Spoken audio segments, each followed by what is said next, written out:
भी पूछना था। बढ़िया विपक्ष आने का तरीका बड़ा कैजुअल है। लाचारी को भी समझिए, क्योंकि जो ये कर रहे हैं उसका कुछ परसेंट वो भी पहले करके गए, ये तो हालत है। अब वो बेचारा आवाज उठाने में असमर्थ है, उसको पता है आवाज उठाएंगे तो आवाज के साथ ये भी दबा दिए जाएंगे, अब वो नहीं उठाएगा आवाज। अब बात आती है बिजनेसमैन की। बिजनेसमैन इसलिए नहीं उठाएगा क्योंकि ना उसका जीएसटी ठीक से भरा गया है, ना इनकम टैक्स, वो नहीं उठाएगा। तो फिर अब इस देश में आवाज उठाने के लिए बचा कौन है? आप बचे हैं सर, आप करप्शन के नाम पे तुम देश को लूटते रहो और हर जगह। आज यहाँ पे हमारे तमाम पुलिस बंधु भी खड़े हैं, मैं इस बात में उनकी तालियां चाहता हूँ, वो या फिर साफ बोल दे कि दिल्ली में थाने में एसएचओ की पोस्टिंग के लिए पैसा नहीं जाता।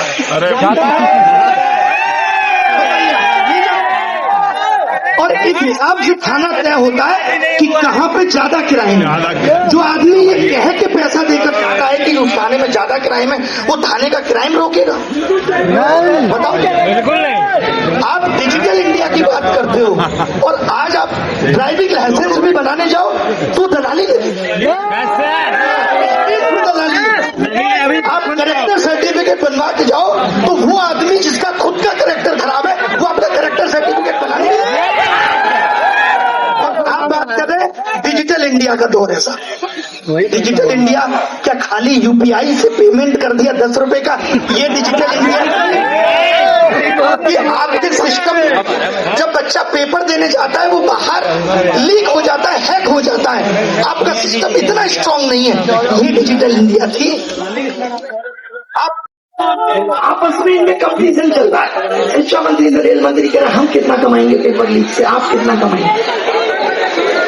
वो कहता है कि सुनो हम तो गलत सवाल पूछ के कमाएंगे।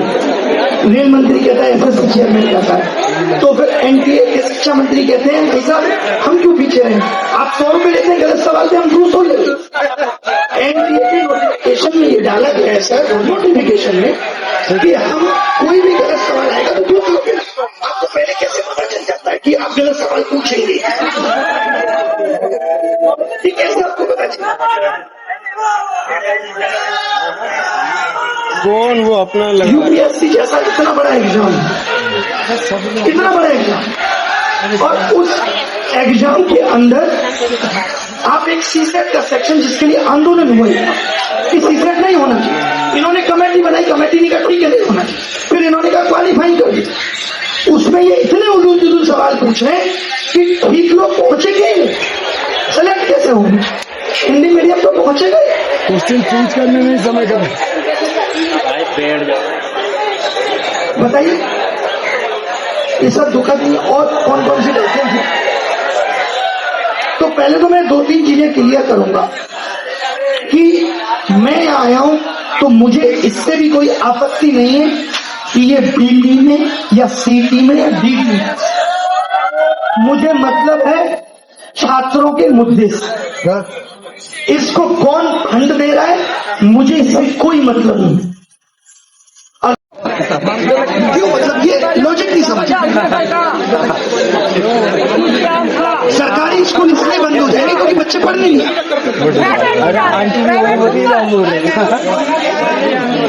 बार बार थर्मामीटर में बुखार दिखे तो थर्मामीटर तोड़ दो और बुखार ठीक हो जाएगा। कितना आप जैसे लोगों को मजबूर करना पड़ेगा कि वो आकर के बोले। आज मैं उन सब लोगों को धन्यवाद और नमन करता हूं जो यहाँ आए बोलने के लिए। आवाज छोड़ दीजिए, पिछले अगले जन्म में कर लेंगे या इसी जन्म में सब कुछ करना है, लेकिन आवाज बुलंद करें। आज इस देश में जिसने भी पैसा कमाया है, 4 पैसे इन्होंने कमाए, हमने कमाए, किससे कमाए? आप लोग पैसा कोई उत्पादन तो होता नहीं, हर किसी ने जनता से ही पैसा लिया। सरकार भी जनता के ही टैक्स से काम कर रही है।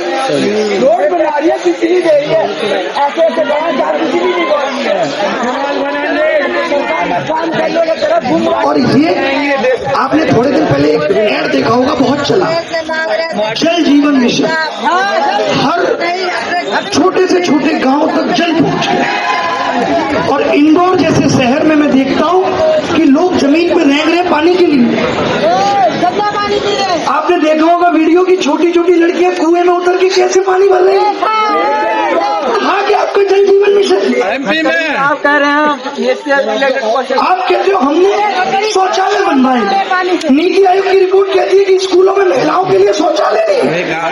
नितिन गडकरी के बाद है सर पानी सब कुछ नारों में और एड में रहेंगे। सोशल मीडिया का ये सबसे खराब दौर रहेगा जहाँ पे आवाज हम जैसे ही उठाते हैं उसको एक याद फिर दबा देते हैं। आप उठाएंगे ये दूसरा मुद्दा ले यहाँ से वो बातें बाहर निकल के जाएंगी जिनका इन मुद्दों से कोई मतलब नहीं।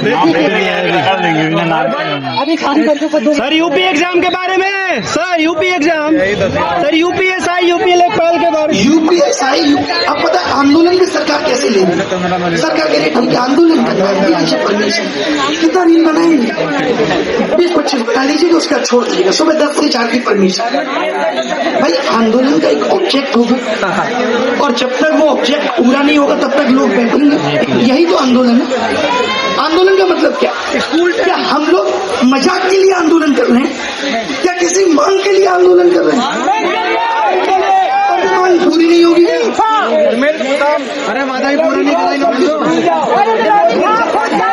क्रिकेट इतना हावी है, इस कदर ध्यान बांट दो कि लोगों को पता ही नहीं चले। सर यूपीएसआई यूपी लेखपाल के बारे में बिल्कुल बोल रहा हूँ, यूपीएसआई यूपी लेखपाल। मैंने इनको बताया, आप शायद लेट से आए, कि यहाँ पेपर लीक ही नहीं हो रहा।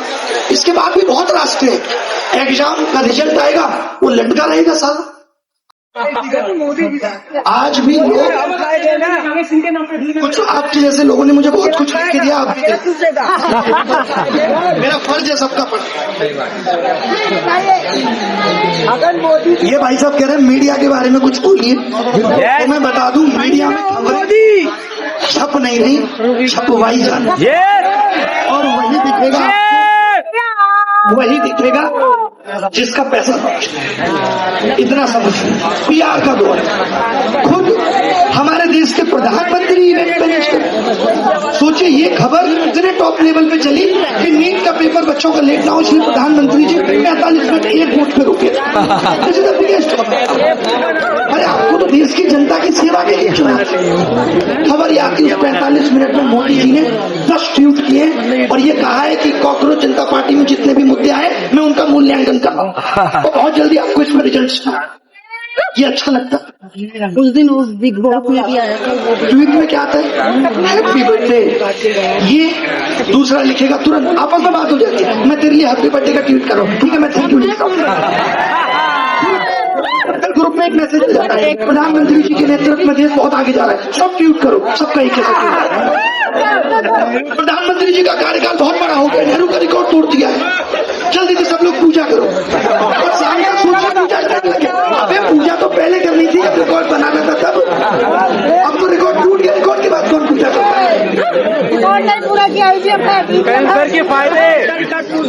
आपसे मैं पूछना चाहता हूँ, कोई भी देश का प्रधानमंत्री हो, मैं यशस्वी हो, तेजस्वी हो, कोई भी, क्या उसकी उपलब्धियां क्या रही वो इस बात से तय होगा कि उस दौर में देश कितना आगे गया, ना कि उसकी पर्सनल उपलब्धियों से कोई मतलब है कि उसने क्या रिकॉर्ड तोड़ा। इससे मतलब नहीं, मतलब इससे है कि उस कार्यकाल में बदला क्या महंगाई कम हुई? नहीं खाली बजाओ, पेपर लीक रुक गए, स्कूलों ने लूटना बंद कर दिया है बचने के नाम पे। खाली बजाओ, ताली बजाओ, जनता को लूटो। खबरें आती है स्कूल बंद हो रहे, ठेके खुल रहे। मैंने पूछा सरकार के आदमी से कि क्यों बंद हो रहे हैं, ठेकों से सरकार को रेवेन्यू आता। तो मैंने कहा कंपल्सरी कर दो सबके लिए इस रेवेन्यू के चक्कर में, रोजगार बढ़ जाएगा। इस देश की हिपोक्रेसी समझ में नहीं आती। छोटी सी कंपनी में अगर कोई आदमी ठीक से काम ना करे, 10 गलती हो जाए, 10 तो ज्यादा बता रहा हूँ, 5 गलती को उसको हटा दिया जाता, 10 पे तो फायर कर दिया जाता, भाई कहीं और नौकरी के लिए। यही हो रहा है देश में, एक गलती भी नहीं माफ होगी, और यहाँ एक आदमी बैक टू बैक गलती करता है, back to back paper leak के लिए जिम्मेदार है, लेकिन वो आदमी नहीं है। क्यों नहीं हटेगा भाई? देश नाम नहीं दिया क्या हमने उसके? जिम्मेदारी दी थी नहीं, वो तुम निभा नहीं पा रहे तो छोड़ दो। सबसे जरूरी तो इस देश की शिक्षा में नैतिकता है, जो हमारे नेताओं में ही नहीं बची, नैतिकता है ही नहीं। वो कह रहे हम जिम्मेदार हैं, इतने लोगों की जान चली गई। एक तो हम कह रहे हैं जिम्मेदार हो तो हट जाओ, जिम्मेदार का मतलब तो यही होता है, लेकिन हम हटेंगे। एक इतना अच्छा मैसेज जा सकता था और लोग वाह मोदी कर सकते थे अगर मोदी जी ने शिक्षा मंत्री को हटा दिया होगा। इस देश की सरकार युवाओं के बारे में सोचे, लेकिन हो क्या रहा है? कॉकरोच को मिटा दो। लड़ाई इस बात की, कॉकरोच आ कैसे? इनका कोई लेबल नहीं। 22 मिलियन लोग एक जगह इकट्ठे रहे एक प्लेटफॉर्म, आप कह रहे हैं इनका लेबल है। क्या ये बिना दर्द के एकत्रित हो गए? क्या इनके अंदर कोई दर्द नहीं? क्या इनके अंदर कोई बेचैनी नहीं? क्या कोई बात इनके मन को नहीं कचोट रही? हुआ क्या ना कि इतने सालों से आवाज ना उठाते हुए सब कुछ नॉर्मल लगने लगा, सब कुछ नॉर्मल। हवा खराब है, ठीक है यार, कोई बात नहीं, घर से मत निकलो। एक आदमी 1 लीटर एथेनॉल बनाने के लिए 10,000 लीटर पानी की भेंट चढ़ा दे रहा है, सिर्फ पुत्र प्रेम की बात। और ये लोग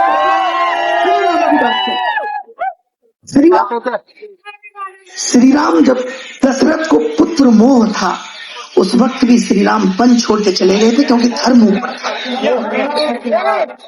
वहां से सीखना था पुत्र मोह। सत्ता की भूख नहीं थी, सत्ता का त्याग